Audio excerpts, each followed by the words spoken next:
Дегеле Кыргызда аялга өтө маани берет. Бул кыргызчылыкта так берет.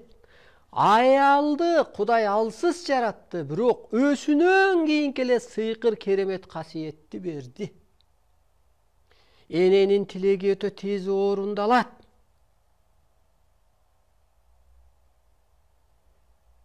Эненин батасы тез кабыл болот.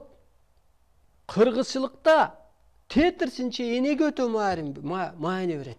Мына кыздын кыркчачы улук. Кызды теппе, томаяк болуп каласың. Ошо периште бул дүйнөгө келди, пенде аны басынтты, ошондон арак ичип кетип атат. Уруп аны.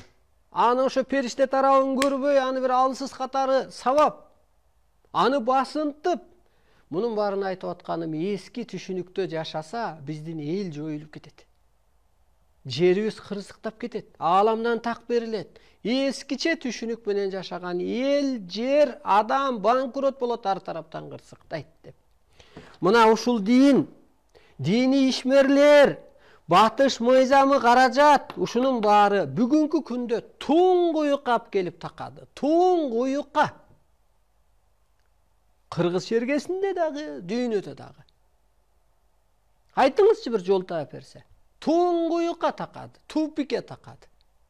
Анан ошо кезде адам туңгуюкка такалгандан анан нурдан жаралган манастын кыргыз эли кайыптан жол таап берет деген мына ошо Арстаналай кайыптан кайып касиети менен, кайып илими менен, кайып энергиясы менен жол таап атат. Мына Кыргызда улуу адамдын батасын ала жүр дейт. Ал аял